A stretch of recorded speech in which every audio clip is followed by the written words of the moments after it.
Healthy or hurt, those are the two key words going forward.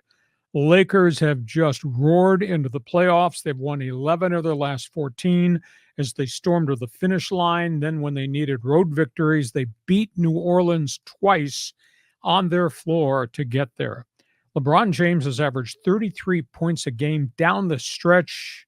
Anthony Davis, like MVP dominance, points, rebounds, block shots. The intangibles, how red hot they have had in certain nights. One night it's Austin Reeves. The next night it's D'Angelo Russell. The third night it could be Rui Hachimura. They got everybody contributing.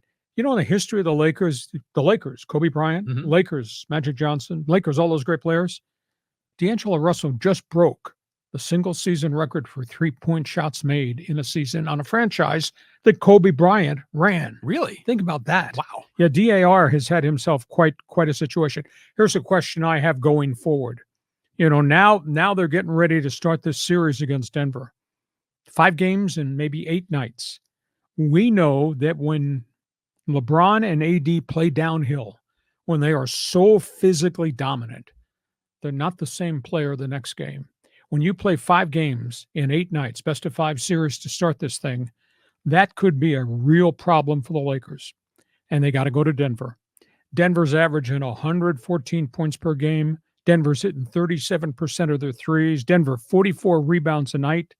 They got the Joker, Nikola Jokic. They got Devontae Murray. They got Michael Porter.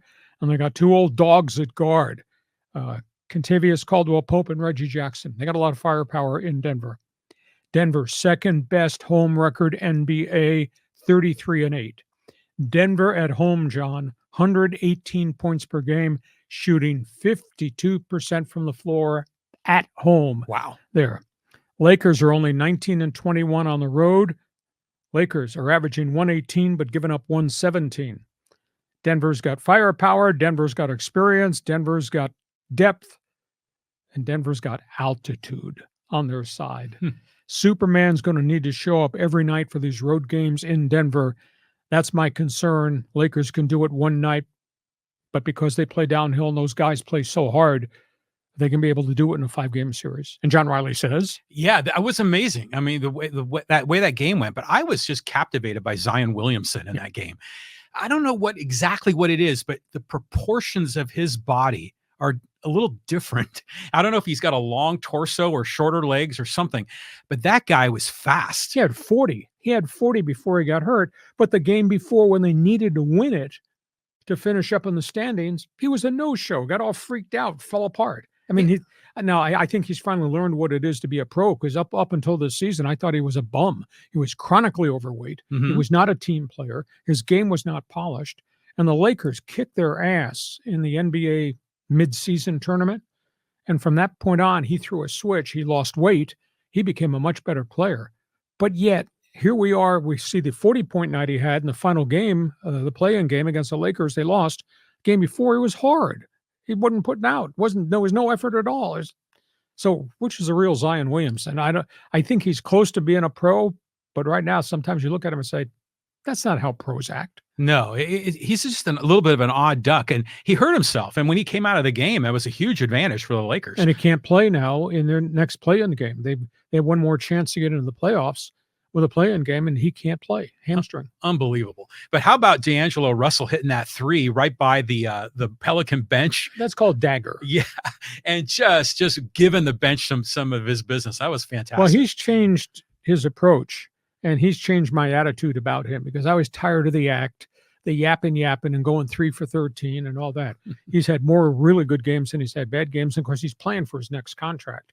That's a big issue too. So we got the Lakers. Do you think Superman can do this over a 5-game series? Or do you think the Lakers are in trouble because it's Denver, it's altitude, it's Joker? Yeah, that's a tough assignment.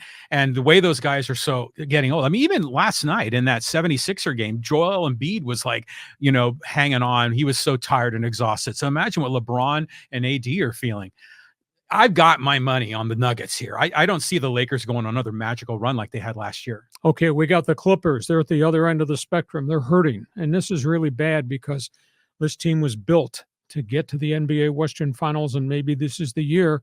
It has to happen. Kawhi Leonard has missed 8 games in a row. He's hardly practiced. He's been down 15 days. He's got tendonitis in the knee that's had the 2 surgeries.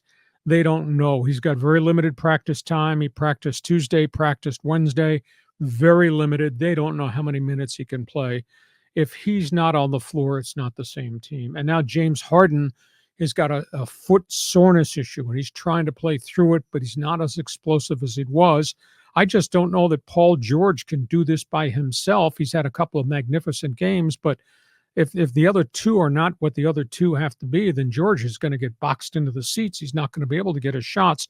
They desperately need Russell Westbrook and Norman Powell off the bench to deliver big nights on the glass in terms of rebounding, defensively, and to score points.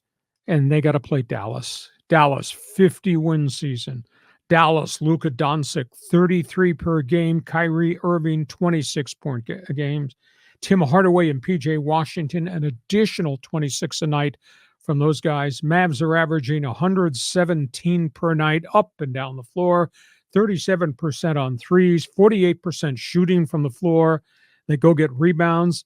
Now, the Mavs don't play a hell of a lot of defense. That's why I thought this could be an unbelievable series. Mavs are giving up $117 defensively. If the Clippers had everybody against everybody the Mavs had, this would be wild. Mm-hmm. But the Clippers, I just think, are in so much trouble if Kawhi can't play or can't be himself. And the fact he's missed 8 games in a row and has hardly practiced means this inflammation thing is still there. He goes on the floor and tries to play. Is he going to be able to play the next game or the third game or the fourth game? I think that, sadly, they've worked so hard to have such a good team. I think they're in big trouble. Big trouble. Yeah. And it's just so disheartening. I mean, you wish this franchise would get a break. I remember it was either like in the late 80s or early 90s, Sports Illustrated did a in-depth research on the curse of the Clippers. And they went back in time to when they were the Buffalo Braves and everything. And this was around the time I think Danny Manning was their draft pick and he blew out his knee. And then who's the other guy? He just retired. That was at Oklahoma State. And then remember Blake Griffin. Blake Griffin, that's right. And he ended up, blowing out his knee right when he got drafted. I mean, we can make a list of unbelievable events in Clippers history that are the curse. And this is another one.